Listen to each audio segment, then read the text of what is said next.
बिस्मिल्लाहिर्रहमानिर्रहीम नहमदुहु व नुसल्ली व नुसल्लिमु अला रसूलिहिल करीम।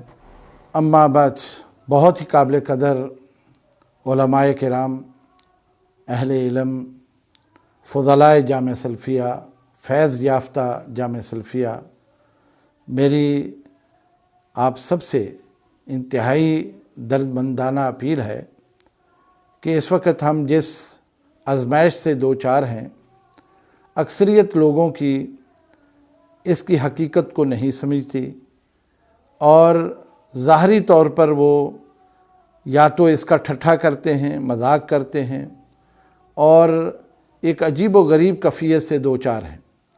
लेकिन आप लोग पढ़े लिखे हैं, इस्लामी तालीमात से आगाह हैं कि ऐसे मौक़े पर जब अल्लाह की तरफ से इतनी बड़ी आज़माइश आ जाए तो क्या तरीक़ा इख्तियार करना चाहिए, आप इसको बखूबी समझते हैं।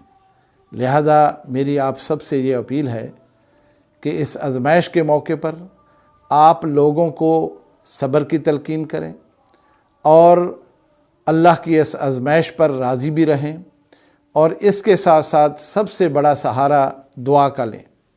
अल्लाह रब्बुल इज़्ज़त इस मुसीबत को, इस मुश्किल को और इस आज़माइश को ख़त्म कर दे और अपनी मखलूक को किसी बड़े इम्तिहान से महफूज रखे। याद रखें कि नबी अकरम सल्लल्लाहु अलैहि वसल्लम ने इस मौके पर जब ऐसी आज़माइशें आती थीं, मुतअद्दिद दुआएं लोगों को सिखलाई। उन दुआओं का बहुत ज़रूरी है कि आप उसकी तशहीर करें, लोगों में उसको आम करें, ख़ुद भी उसका अहतमाम करें और ख़ास औक़ात में अल्लाह के सामने गिड़गिड़ा कर ये दुआ करें कि अल्लाह करीम हमारे हालात पर रहम कर दे और इस आज़माइश को ख़त्म कर दे। बिलाशुबा आप देख रहे हैं कि इस वक्त पूरी दुनिया उनकी तमाम महारतें और तमाम उनकी कारागरी और जितनी भी साइंसी सहूलियात वो सब ज़मीन बोस हो चुकी हैं और अगर कोई इस मुसीबत से, इस मुश्किल से, इस आज़माइश से निकाल सकता है तो वो ज़ात बारी ताला है।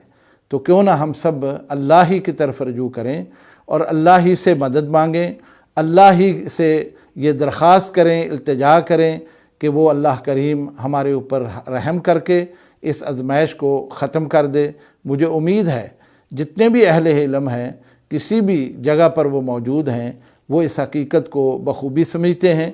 लिहाजा वो इसका ज़रूरी एहतमाम करें और तमाम मखलूक की तरफ से अल्लाह के सामने दरख्वास्त पेश करें। अल्लाह करीम आसानियाँ पैदा करे और हमारी दुआओं को शर्फ़ कबूलियत से नवाजे। अक़ूलु क़ौली हाज़ा अस्तग़फ़िरुल्लाह ली व लकुम।